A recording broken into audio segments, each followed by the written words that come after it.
شهرنا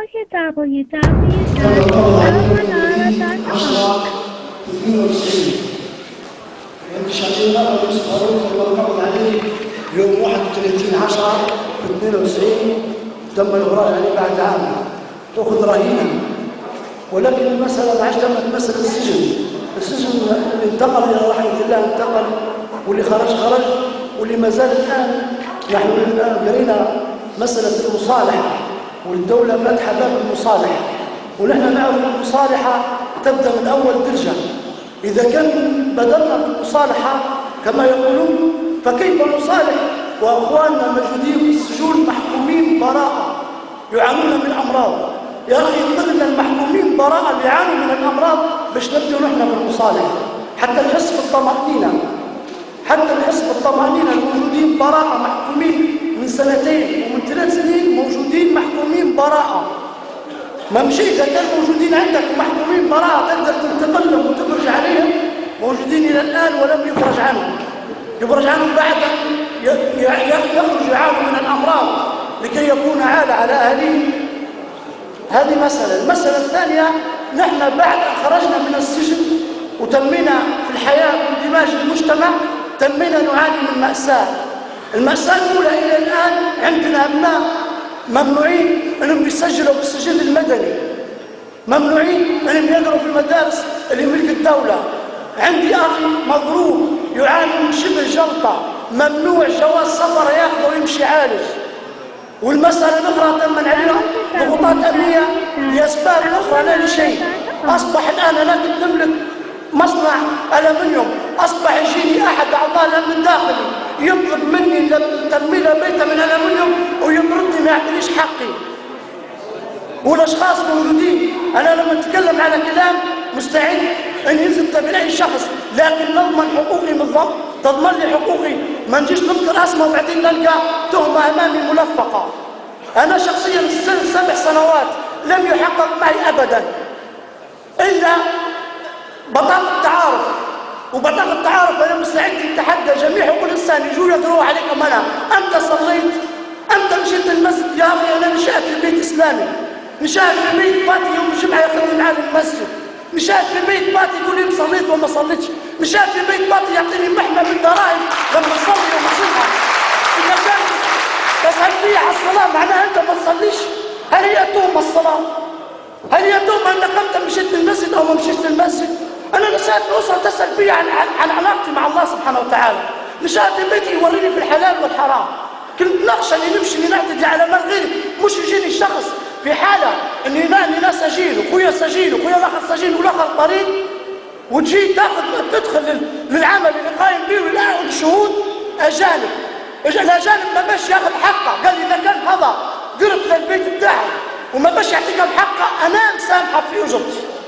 الأخ الأجنبي سامحني إني نعطيه حقه وأبقي خذاها بالكامل. عندي سيارة إلى الآن يسوق فيها ضابط الشرطة بجدادها إلى الآن. لو جيت لما جيت نتحدث عليها صب أحد وكان النيابة وقال لي رد بالك أن تلقى روحك بتهمة.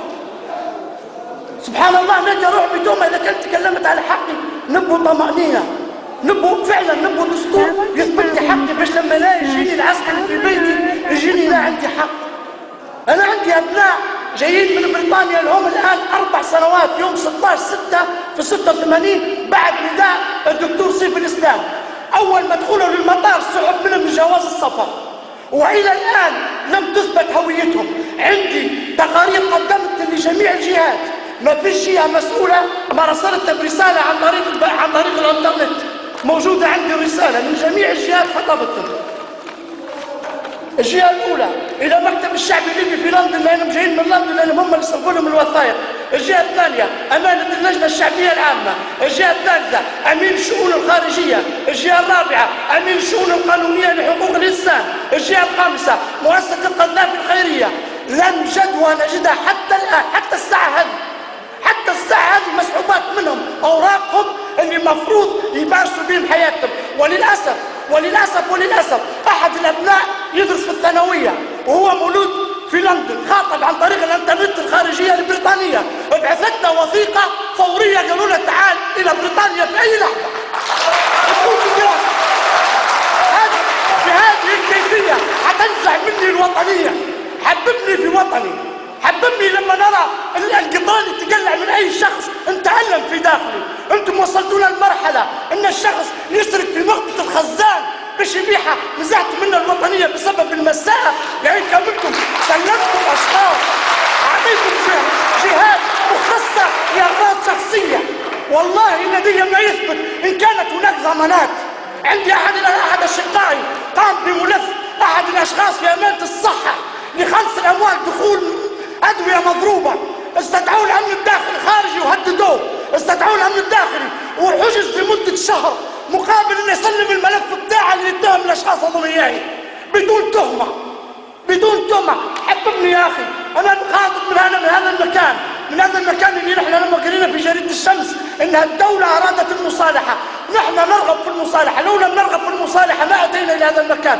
والله والله والله انا جيت لهذا المكان ليعلمكم ان بالامس عمتي وولدها في حادث توفى وخطبت بها الشيخ طبرق، قلت لهم متوفين في طبرق، والله ما مشيت للعزاء من اجل هذا المكان، والله العظيم الله تركت جيت هذا المكان.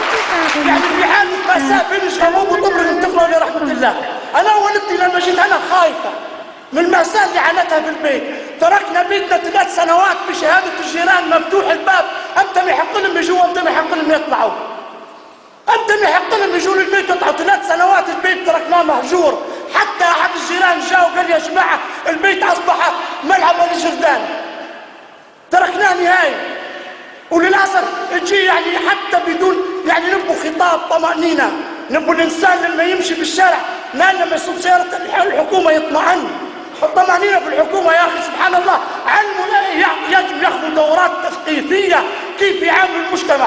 هو الأمن من أجل ضبط المجتمع وراعة المجتمع، والله من أجل فزعتونا من الداخل. أصبح الإنسان لما يقول لك مركز الشرطة يودي سكوة، نحن موتين سكواتنا نرقد بتوت في الليل، نرقد بتوت في الليل. أنا لما طلعت من السجن عيالي خافوا مني، عيالي يعني من صلبي تم يخافوا مني. مش منو هذا الشخص اللي جانا في البيت بعد 7 سنوات بأي تهمة؟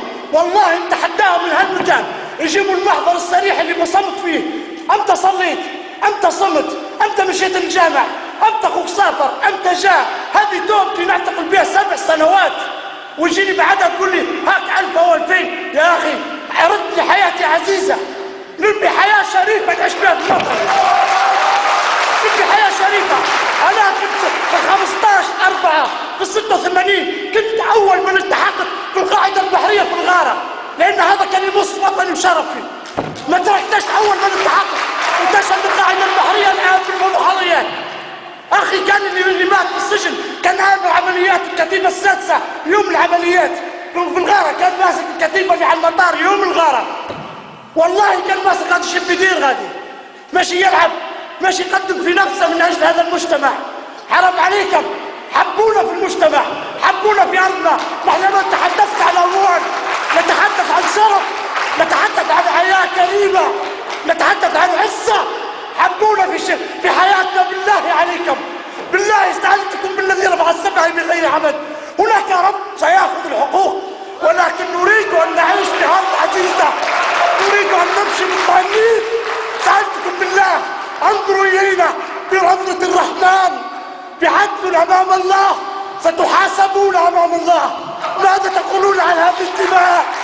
هذه الدماء الشريفة من أجل ماذا ماتت؟